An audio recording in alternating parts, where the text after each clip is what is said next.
In the world today, multiple marine species are being overfished for seafood, and some may be facing the threat of extinction. My research question asks, what unsustainable human behaviors are responsible for overfishing, and what are some sustainable behaviors that can reverse the damage and prevent loss of marine biodiversity? It may be difficult to make the initial connection between the little bit of fish we eat and something as dire as loss of marine diversity. Can the few small choices that everyday people make about their seafood possibly have that much of an impact? On our way to answering that question, let's start by defining sustainability. Sustainability in action is defined as a process or activity that can be maintained without exhaustion or collapse. Basically, sustainability depends on a give and take relationship that is in balance. No one is feeling the negative effects of too few resources, and no one is feeling the strain of too high a demand on their resources. While we're clarifying, let's make sure we're all on the same page about what is meant by loss of marine biodiversity as well. Biodiversity is defined as biological diversity in an environment, which is indicated by numbers of different species of plants and animals. The more different kinds of plant and animal life that an environment contains, the richer its available nutrients and the wider and more complex its food web will be. Biodiversity and sustainability are concepts that are easily connected. Both play an important role in having enough resources to meet life's demands. On the one hand, sustainability means having enough resources to make sure that everyone's needs are met. On the other hand, it means not having so many needs to meet that resources are being used faster than they can be produced. When we're talking about sustainability and marine biodiversity, we're talking about a human relationship with the ocean that balances our needs with its needs. What this looks like is a give and take where people are getting enough of the things they need from the ocean and its creatures, and the ocean and its creatures are not experiencing any hardship due to human consumption.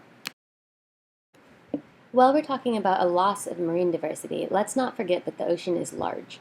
It covers 71% of the Earth and is home to over 1 million known species of plants and animals. How much of that can humans really be eating? The latest data collected by the National Oceanic and Atmospheric Administration found that Americans consume approximately 15.8 pounds of fish and shellfish per person per year. According to the USDA, this is actually a lot less seafood than is optimal for our nation's health. In fact, they say we should be eating twice as much seafood as we currently do. With such a vast array of ocean life and so many humans eating less seafood than is nutritionally ideal for our bodies, it kind of seems like loss of marine life shouldn't be a problem at all. So why is eating fish a sustainability problem? Actually, eating fish isn't a sustainability problem. The problem is the way we're eating fish. There are plenty in the sea, we just don't eat most of them. Based on 2010 statistics from NOAA, the top 3 seafoods consumed in the United States were shrimp, canned tuna, and salmon. We do eat other types of seafood, but we emphatically prefer these 3. NOAA reports that the average American eats about 4 pounds of shrimp per year, 3 pounds of tuna, and 2 pounds of salmon.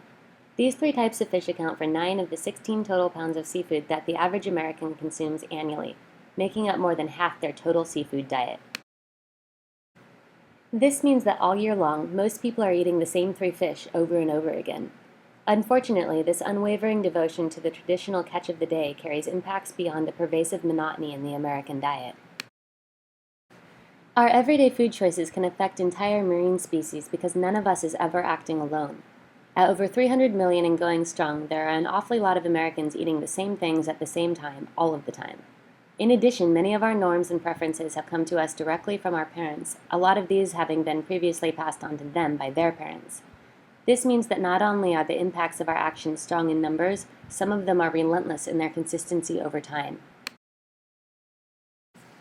When we look at our collective sustained and powerful loyalty to our few familiar types of seafood, it becomes obvious why the relevant marine populations are at risk of collapse.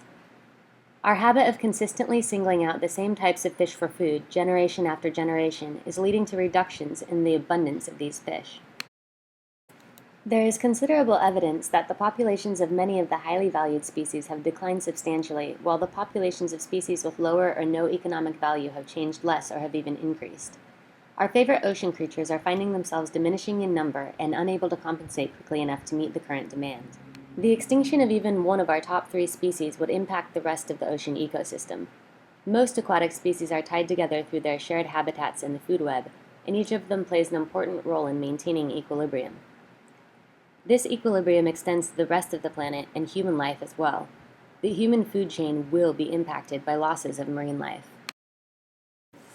Most importantly, the peculiar spark of diversity that an entire living, evolving species adds to the mix of life on Earth will be lost forever with the disappearance of each overfished species. With so much on the line, we all need to learn how to do a better job. Fortunately, there are a few simple moves we can make immediately. We can start by making sure that our choices in traditional seafood are sustainably sourced. At the same time, it's important for us to start exploring some of the other fish in the sea. Gradually, as we acquire new appetites and fresh favorites, we'll make a greater variety of food choices and the demand for non-traditional fish will rise. We'll still be enjoying the benefits of a diet rich in healthful seafood, and our currently overexploited fish species will get a chance to revitalize their populations. This shift requires significant changes to our views about seafood, particularly in the developed world. It won't be easy or most likely very rewarding right away. It will take guts and commitment. And it will take us on an adventure to new tastes and sensations and ideas. It will open us up to exciting new things and help us preserve the old familiar things we know and love. With our everyday choices, we can simultaneously enrich our own lives and support the revival of currently overfished species. Existing in equilibrium with the ocean and its ecosystem, enjoying the diversity of its bounty while protecting the diversity of its wildlife, will result in an optimal quality of life for humans and the sea creatures we share the planet with.